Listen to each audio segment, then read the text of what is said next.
তো আল্লাহ সুবহানাহু ওয়া তাআলা আমাদেরকে দুনিয়াতে পাঠাইছেন অবশ্যই কোনো একটা কাজ দিয়ে, কোনো একটা দায়িত্ব দিয়ে, ঠিক কিনা? আল্লাহ সুবহানাহু ওয়া তাআলা আমাদেরকে কি দায়িত্ব দিয়ে পাঠাইলেন, কি কাজ দিয়ে পাঠাইলেন জানেন আপনারা? আল্লাহ সুবহানাহু ওয়া তাআলা আমাদেরকে দুইটা দায়িত্ব দিয়ে পাঠাইছেন। কয়টা দায়িত্ব? দুইটা কাজ দিয়ে পাঠাইছেন। সে দায়িত্বটা কি? এক নাম্বার হচ্ছে ঈমান। এক নাম্বার কি? এক নাম্বার হচ্ছে ঈমান, আর দুই নাম্বার হচ্ছে আমল। দুই নাম্বার কি? আমল। ও মুসলমান, আল্লাহর গোলাম, আল্লাহ সুবহানাহু ওয়া তাআলা আমাদেরকে দুইটা দায়িত্ব দিয়ে পাঠাইলেন। আল্লাহ সুবহানাহু ওয়া তাআলা আমাদেরকে দুইটা দায়িত্ব দিয়ে পাঠাইলেন। তার ভিতরে এক নাম্বার দায়িত্ব হচ্ছে ঈমান। এক নাম্বার দায়িত্ব কি? এক নাম্বার দায়িত্ব হচ্ছে ঈমান। ও মুসলমান ভাই, যদি কোনো ব্যক্তির ঈমান এবং আমল ঠিক থাকে, ওই ব্যক্তি জান্নাতি হয়ে যাবে। সুবহানাল্লাহ। ও মুসলমান, আল্লাহর গোলাম, দুই নূরে নূরান্বিত যারা আল্লাহর কাছে ভদ্রলোক, তারা আল্লাহর কাছে ভদ্রলোক যারা জান্নাতুল ফিরদাউস পাবে তারা। ও মুসলমান, আল্লাহর গোলাম, আল্লাহ সুবহানাহু ওয়া তাআলা যেই দুইটা নূর দিয়েছেন, সেই দুইটা নূর কি? সেই দুইটা নূর হচ্ছে, একটা হচ্ছে ঈমান আর একটা হচ্ছে আমল। ও মুসলমান, আল্লাহর গোলাম, তাহলে আমাদের ঈমান এবং আমল ঠিক করার প্রয়োজন আছে কিনা? ও মুসলমান, আল্লাহর গোলাম, পর্দার আড়ালে বসে আমার মা ও বোনেরা, একটু মনোযোগ দিয়ে শুনেন। আল্লাহ তাআলা আমাদেরকে দুইটা দায়িত্ব দিয়ে পাঠাইছেন। তার ভিতরে এক নাম্বার দায়িত্ব হচ্ছে ঈমান। ও মুসলমান,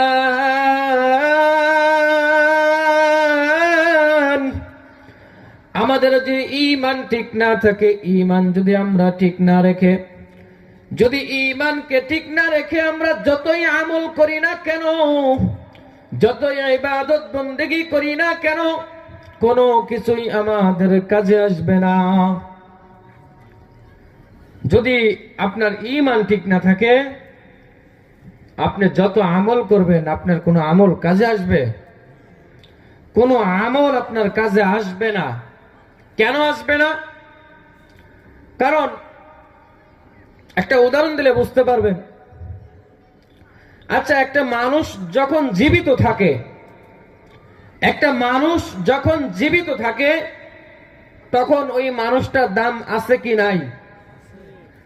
দাম কম হোক বেশি হোক অবশ্যই আছে। যদি ওই ব্যক্তি মৃত হয়ে যায়, যদি ইন্তেকাল করে, ওই ব্যক্তির কোনো দাম আছে আর মানুষের কাছে? নিজের সন্তানের কাছেও কোনো দাম নাই। এই জন্য মানে যার ঈমান ঠিক নাই, তাদের আমল হচ্ছে ওই যে মৃত ব্যক্তির ন্যায়। মানে যত আমলই করেন, আপনার ঈমান যদি ঠিক না থাকে, তাহলে সেই আমল করে আমলের কোনো দাম নাই। যেরকম ওই মৃত ব্যক্তির দাম নাই, আপনার আমলের কোনো দাম নাই। এই জন্য আমাদের ঈমান ঠিক করতে হবে কিনা? ও মুসলমান, আল্লাহর গোলাম, পর্দার আড়ালে বসে আমার মা ও বোনেরা, একটু গভীর মনোযোগ দিয়ে শুনেন।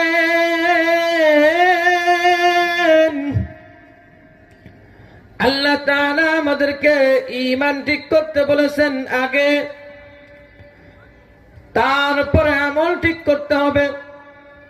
আল্লাহ রাসূল সাল্লাল্লাহু আলাইহি ওয়াসাল্লাম হাদিসের মধ্যে ইরশাদ করেন, সর্বপ্রথম তোমার ঈমানকে ঠিক করো, সর্বপ্রথম তোমার ঈমানকে ঠিক করো। সর্বপ্রথম যদি তোমার ঈমানকে ঠিক করতে পারো, তাহলে যদি তুমি অল্প আমলও যদি করো, তাহলে ওই অল্প আমলই তোমার নাজাতের জন্য যথেষ্ট হইবে। সুবহানাল্লাহ। এজন্য বলি, আমার ঈমানকে আগে ঠিক করতে হবে, শিরক বিদআত থেকে আমাদের বাঁচতে হবে। আমাদের ঈমান যদি আমরা ঠিক করে অল্প আমলও যদি করতে পারি, ওই অল্প আমলই আমাদের নাজাতের জন্য যথেষ্ট হইবে। সুবহানাল্লাহ। আর যদি ঈমান ঠিক না থাকে, দেখবেন অনেক সময় মরুভূমির ভিতরে গেলে অনেক দূরে থেকে মনে হয় যে ওই দূরে মনে হয় পানি আছে, ঠিক কিনা? বালির চরে মরুভূমিতে গেলে পানির খোঁজ করতে গেলে মনে হয় এখান থেকে অনেক দূরে একটু পানি দেখা যায়। যখন হাঁটি হাঁটি পা পা করে আপনি চলে যাবেন, সেইখানে কিন্তু পানি পাবেন না, দেখবেন বালি আর বালি, ঠিক কিনা? এরকম যারা মানে আমল করে, শুধু আমল করেই ঈমান ঠিক করে না, বাহির থেকে মানুষ দেখতে পায় সে নামাজ পড়তেছে, সে ইবাদত করতেছে, কিন্তু ওই যে মরুভূমির মরীচিকার মতো, মরুভূমির বালির মতো দেখা যাবে, ওখানে মনে হয় পানি আছে, এই ব্যক্তি মনে হয় ইমানদার, এরকম মনে হবে, কিন্তু মূলত তার ভিতরে কি আছে? তার ভিতরে কিছু আছে যার ঈমান ঠিক নাই। এজন্যই তো বলি, ও মুসলমান,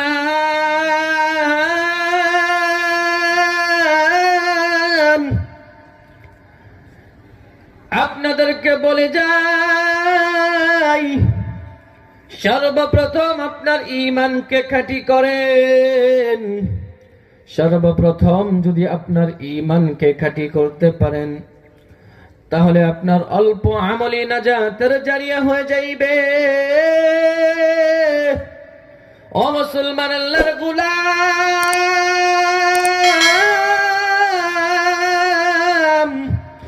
এই দুনিয়াতে সামান্য হায়াতের জিন্দেগি, সামান্য কয়েকদিনের জন্য এসেছি। এই দুনিয়ায় রং তামাশার জায়গা নয়। এই দুনিয়ায় ফুর্তি করে যাবেন, ঈমান ঠিক করবেন না, আমল ঠিক করবেন না, আপনার তো নাজাতের জন্য যথেষ্ট হইবে না। এই দুনিয়ায় আপনার ইবাদত করতে হবে, ঈমানকে ঠিক করতে হবে। যদি আপনি ঈমান এবং আমল করে না যেতে পারেন, তাহলে আপনার জন্য জাহান্নাম নির্ধারিত হবে। নাউযু বিল্লাহ। ও মুসলমান, আল্লাহর গোলাম, এই দুনিয়ায় কয়েকদিনের জন্য আসছি। এই দুনিয়াটা একটা স্বপ্নের মতো। অনেক সময় দেখা যায় আমরা ঘুমের ঘরে অনেক কিছু স্বপ্নে দেখি, কিন্তু বাস্তবে তা পাই না। ও মুসলমান, আল্লাহর গোলাম, এই দুনিয়াটা একটা স্বপ্নের মতো। আপনি যখন ঘুমাইবেন, যখন ঘুমে থেকে জাগ্রত হওয়ার পরে যেই স্বপ্নে দেখেন, ওই স্বপ্ন যেরকম বাস্তব হয় না। এই দুনিয়ায় যা কিছু দেখতেছেন, দুনিয়ায় মনে করতেছেন আমি এইটা পাইবো, ওইটা পাইবো, আমি একটা বাড়ি করব, একটা গাড়ি কিনবো। ও মুসলমান, আল্লাহর গোলাম, এই দুনিয়ায় যা কিছু দেখতেছেন, যা কিছু করতেছেন, সব কিছু একটা স্বপ্নের মতো। দুনিয়াতে যেরকম ঘুমের ভিতরে স্বপ্নে দেখেন, ওই স্বপ্নে যেরকম বাস্তব হয় না। এই দুনিয়ায় যা কিছু করতেছেন, সে কোনো কিছুই বাস্তবে না। নাকি বাস্তব? দুনিয়ায় গাড়ি করছেন, বাড়ি করছেন, কত কিছু করছেন, কোনো কিছু আপনার সঙ্গে যাবে? ওই কবরে যাওয়ার পরে ফেরেশতা জিগাইবে, তুমি কোন দলের আসিলা? তুমি চেয়ারম্যান আসিলা নাকি হুজুর আসিলা?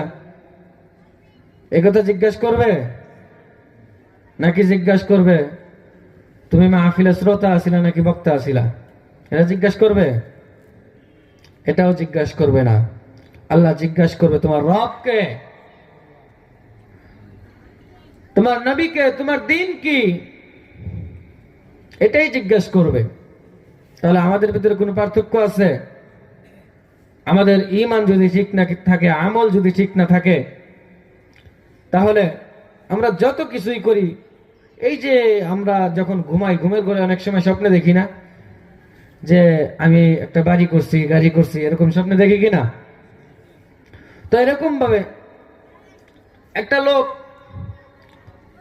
একটা সময় দেখা যাইত যে, একটা উদাহরণ দিলে বুঝতে পারবেন যে এই দুনিয়াটা আসলে কিছুই না, এই দুনিয়াটা আসলে কিছুই না, একটা উদাহরণ দিলে বুঝতে পারবেন। তো এক লোক শ্বশুর বাড়ি যাইতেছিল, একটা সময় মাটির পাতিল আসলো কিনা, মাটির পাতিলে করে মিষ্টি নেওয়া না করতো কিনা। তো একটা লোক শ্বশুর বাড়ি যাইতেছে, বাজারে যা মিষ্টি কিনছে, শ্বশুর বাড়ি যাবে অনেক দূরে, তো একটা কামলা নিছে 100 টাকা দিয়া। মানে কামলারা জিজ্ঞাসা করছে এই কত, তুমি যাইবা? কামলা কয় যাইতে পারি, 100 টাকা দিতে হইব। মানে ওইখানে আর কোনো লোক নাই। যদি লোক না থাকে কামলায়, মানে যে কোনো মানুষ একটু দাম বাড়ায় চায় কিনা, গাড়িওয়ালারাও কিন্তু বাড়ায় চায়। যে আপনি ধরেন বানিয়া যদি আসেন, ওইখান থেকে আপনি এদিকে আসবেন, রাত্র বাজে 11টা 12টা, অনেক সময় রিক্সাওয়ালা করে বলে যে যাইতে পারি, তবে 50 টাকা বা 100 টাকা দিতে হবে, এরকম বলে কিনা? ওরকম ওই জায়গায় কোনো কামলা একজনই আছে, অন্য কোনো কামলা নাই।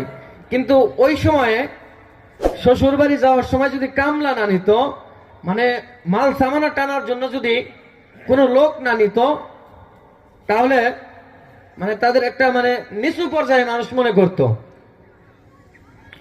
আশরাফ আলী থানভী রহমতুল্লাহ আলাইয়ের ঘটনা, মানে আশরাফ আলী থানভী রহমতুল্লাহ আলাই কিতাবের ভিতরে লিখেছেন। তো যখন ওই লোক বললো যে আমি যাইতে পারি, তবে 100 টাকা দিতে হবে, তো আশপাশে কোনো লোক না পাইয়া বলো ঠিক আছে চলো, মানে 5 টাকার কামলা 100 টাকা দিয়ে নিল। কথা কিন্তু বুঝছেন, খেয়াল করেন, 5 টাকার কামলা 100 টাকা দিয়ে নিল। এখন কামলায় যাওয়ার সময় মিষ্টির পাতিল মাথায় নিয়ে আর ব্যাগটা হাতে নিয়ে চিন্তা করতেছে, আরে কামলার দাম 5 টাকা, আজকে আমি 100 টাকা পাবো। তখনকার জামানায় 100 টাকা দিয়া ছাগল পাওয়া যাইতো, আবার 100 টাকায় অনেকগুলা মুরগি কিনা যাইতো, ঠিক কিনা? তো ওই সময় ওই বেচারা মানে মাথায় মিষ্টি নিয়ে আর হাতে ব্যাগ নিয়ে চিন্তা করতে করতে যাইতেছে, এই যে 100 টাকা পামু, এই টাকা দিয়ে আমি 10টা মুরগি কিনবো, এরকম ভাবে 10টা মুরগির থেকে ডিম দিবে, ডিম থেকে আবার বাচ্চা হবে, আমি ডিম বিক্রি করবো, আবার মুরগি বিক্রি করবো, এরকম ভাবে আমি তারপরে একটা ছাগল কিনবো, ছাগল থেকে ছাগল বিক্রি করে আমি একটা গাভী কিনবো, এরকম আমি গাভী বিক্রি করতে করতে করতে করতে একটা বাড়ি করব, বাড়ি করার পরে বিয়ে শাদী করবো। মানে ওই কামলা চিন্তা করতেছে, কল্পনা করতেছে যে আমি বাড়ি করব, গাড়ি করব, এরকম ভাবে আমি একটা বিয়ে করব, বিয়ের পরে আমি যখন বউর সাথে রাগ করব, আমার বাচ্চা হবে, বাচ্চা এসে রাগ দেবে, বাবা ডাইনিং টেবিলে ভাত রেডি, আসো খেতে আসো। আমি একটা মাথা ঝাঁকি দিয়ে বলবো যে না খাবো না। তো যখনই মাথা ঝাঁকি দিছে, মাথা ঝাঁকি দেওয়ার সঙ্গে সঙ্গে মাথায় ছিল কি? মিষ্টির বাতি। যখনই মাথা ঝাঁকি দিছে, বালির রাস্তা, মিষ্টি সব পইরা নষ্ট হয়ে গেছে। এই যে বিচারা কল্পনা করছে, এটা জিন্দেগিতে বাস্তব হবে? এটা কিন্তু কোনোদিনও বাস্তব হবে না। এই যে আপনার স্বপ্নে দেখি কত কিছু পাইছি, কোনো কিছুই বাস্তব না। এই যে দেখেন, আমরা যে দুনিয়াতে আসছি, আমরা দুনিয়াতে যা কিছু দেখতেছি, কোনো কিছুই আমাদের বরাদ্দ না।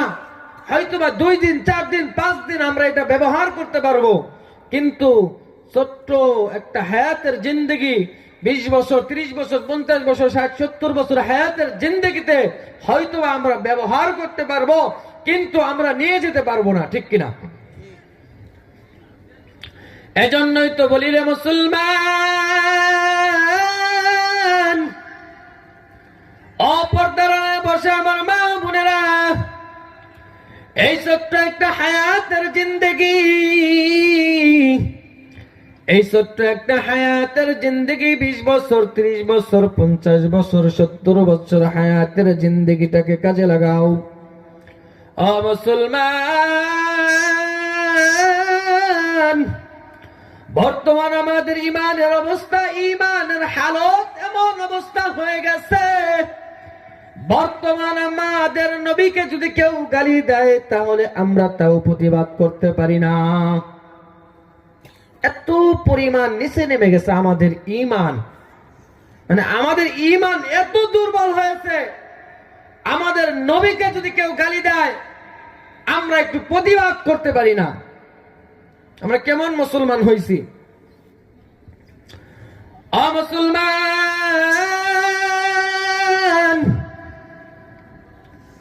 সাহাবায়ে কেরাম আজমাইনদের ঈমান কি শক্ত ছিল, আমাদের ঈমান কি? সাহাবায়ে কেরাম আজমাইনদের ঈমান কি ছিল আর আমাদের ঈমান কি? সাহাবায়ে কেরাম আজমাইনদের ঈমান কত কষ্ট করে এনেছেন, নাকি তারা মুসলমান ছিল? আগে থেকে তারা মুসলমান ছিল? আগের থেকে কিন্তু তারা মুসলমান ছিল না,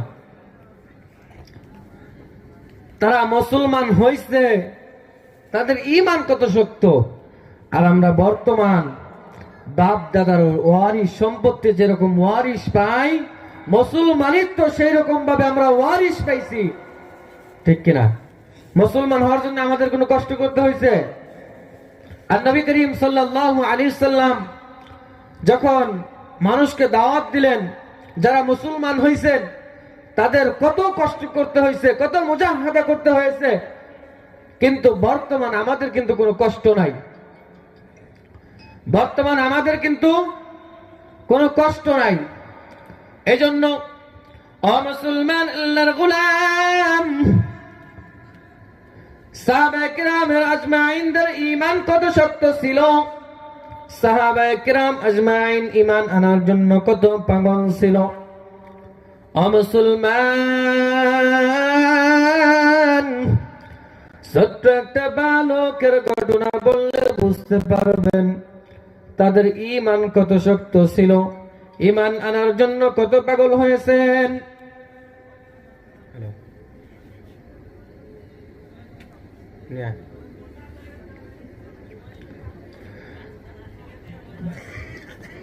ছোট্ট সাহাবী হযরত আব্দুল উজ্জা ছোট্টবেলায় ছিল, অমুসলিম ছিল, ছোট্ট একটা বাচ্চা, ছোট্টবেলায় বাবা মারা গেছে, ছোট্টবেলায় বাবা মারা গেছে, হাঁটি হাঁটি পা পা করে, ছোট্টবেলায় মা মারা গেছে, বাবা না, ছোট্টবেলায় মা মারা গেছে। ছোট্টবেলায় যখন মা মারা গেছে, মা মারা যাওয়ার পরে তার কিছুদিন পরেই বাবা আরেকটি বিয়ে করেছে। বাবা আরেকটি বিয়ে করার পরে হাঁটি হাঁটি পা পা করে কিছুদিন যাওয়ার পরে হঠাৎ করে বাবা মারা গেল। বাবা মারা যাওয়ার পরে যখন হাঁটি হাঁটি পা পা করে কিছুদিন যাওয়ার পরে সৎ মা বলল যে বাবা, তোমাকে আমি খাওয়াইতে পারবো না, তোমার বাবা মারা গেছে, তোমাকে আমি আর খাওয়াইতে পারবো না। যখন যদি কারো ঘরে সৎ মা থাকে, এমনিতেই যদি বাবা না থাকে, সৎ মা সন্তানদেরকে বেশি আদর করতে চায় না, আদর করে, আদর কিন্তু কম করে। তো ওই সময় সৎ মা বলল, তোমাকে আর আমি লালন করতে পারবো না, যাও তুমি তোমার চাচার কাছে চলে যাও, তোমাকে আর আমি রাখতে পারবো না। যখন চাচার কাছে হাঁটি হাঁটি পা পা করে বড় হতে লাগলো, হাঁটি হাঁটি পা পা করে যখন ওই ব্যক্তি আব্দুল উজ্জার যখন 18 বছর পূর্ণ হলো, হঠাৎ করে একদিন চাচার সঙ্গে খেতে বসেছে। চাচার সঙ্গে খেতে বসার পরে হঠাৎ করে একদিন চাচায় ভাত খায়, ভাতিজায় ভাত নাড়াচাড়া করে। চাচায় কি করে? ভাত খায়, ভাতিজা নাড়াচাড়া করে। ভাতিজা চাচাকে ডাক দেয়া বলে, চাচা তোমাকে এমন একটা কথা বলতে চাই। তখন বলল, ভাতিজা বলো কি বলতে চাও? তখন বলল যে, ভাতিজা কি বলতে চাও বলো। তখন ভাতিজা বলল, আব্দুল্লাহর ছেলে মুহাম্মাদের ব্যাপারে আপনার ধারণা কি? তখন চাচাই ভাতিজার ডাক দিয়া বলে, আরে ভাতিজা, আব্দুল্লাহর ছেলে মুহাম্মাদের মতো ভালো মানুষ এই দুনিয়াতে নাই। সুবহানাল্লাহ। তখন চাচাই ভাতিজা চাচাকে ডাক দিয়া বলে, চাচা তাহলে ওই আব্দুল্লাহর ছেলে মুহাম্মদ যেই দ্বীনের দাওয়াত দেয়, যেই কালিমার দাওয়াত দেয়, সেই কালিমা কি গ্রহণ করা যায় না? তখন চাচাই বলে, না না, আমি বাপ দাদার ধর্মের মুখে চুলকানি মেরে আমি ওই মুহাম্মাদের ধর্ম গ্রহণ করতে পারবো না। নাউযুবিল্লাহ। তো কথা সংক্ষেপে শেষ করে দিব, কারণ আমাদের প্রধান মেহমান, আমরা যার জন্য এতক্ষণ অপেক্ষা করছিলাম, চলে আসছে। তো তারপরে যখন চাচাকে ভাতিজায় ডাক দেয়া বলে, চাচা আপনি ওই কালিমা গ্রহণ করেন আর না করেন, আমি কিন্তু ওই কালিমার উপর ঈমান এনেছি। তখন চাচাই বলে, তুমি যদি ঈমান এনে থাকো তাহলে তোমার শরীরে যত যা তোমার এ পর্যন্ত যা কিছু দিয়েছি সব কিছু আমাকে দিয়ে দাও। তখন ভাতিজা এক এক করে সব কিছু খুলে দিল। ভাতিজার শরীরে একটা ছিল শুধু লুঙ্গি। তখন চাচাই ভাতিজারে ডাক দেয়া বলে, ভাতিজা সব কিছু দিয়েছো কিন্তু একটা জিনিস দাও নাই, তোমার পরনে যে লুঙ্গিটা, সেই লুঙ্গিটাও তো আমার টাকায় কিনা। তখন ভাতিজা চাচাকে ডাক দেয়া বলে, চাচা এই লুঙ্গিটা কি না দিলে হয় না? তখন চাচাই ভাতিজারে ডাক দেয়া বলে, যদি লুঙ্গি রাখতে চাও তাহলে ঈমান ছেড়ে দাও। তখন ভাতিজা চাচাকে ডাক দেয়া বলে, চাচা খুলে দিলাম লুঙ্গি, ঈমান বানাইলাম সঙ্গী। সুবহানাল্লাহ। তাহলে একটু চিন্তা করেন, সাহাবায়ে কেরাম আজমাইনদের ঈমান কি ছিল? মুসলমান হওয়ার জন্য কত কষ্ট করেছে, আর আমরা কি করি? আমাদের ঈমান কতটুকু? একটু চিন্তা করেন। একটু চিন্তা করলেই বুঝতে পারবেন। রাত্রে যখন ঘুমাইবেন একটু চিন্তা করবেন যে তারা এত কষ্ট করে মুসলমান হয়েছে, নিজের ইজ্জতের দিকে কিন্তু তাকাই নাই, নিজের ইজ্জতের দিকে তাকাই নাই, ঈমান এনেছে। আর আমরা বর্তমান মুসলমানের ঘরে জন্ম নিয়েও আমরা 5 ওয়াক্ত নামাজ পড়তে পারি না, ঠিক মতো রোজা রাখতে পারি না, কিছুই করতে পারি না। তো এই জন্য বলি যে আমি দুইটা কথা বলেছি, সময় সংক্ষিপ্ত, মানে এত কথা বলার সময় নাই, কারণ প্রধান মেহমান চলে আসছে। যে আমি দুইটা কথা বলেছি, 1 নাম্বার কি? ঈমান, আর 2 নাম্বার কি? আমল। আল্লাহ সুবহানাহু ওয়া তাআলা আমাদের সকলকে সর্বপ্রথম ঈমানকে খাঁটি করে দুনিয়ার আমল করার মতো, মানে নামাজ কালাম যত আমল আছে সকল আমল করার মতো তৌফিক দান করুক। আমিন। ওয়া আখিরু দাওনা আনিল হামদুলিল্লাহি রাব্বিল আলামিন। আসসালামু আলাইকুম ওয়া রাহমাতুল্লাহ।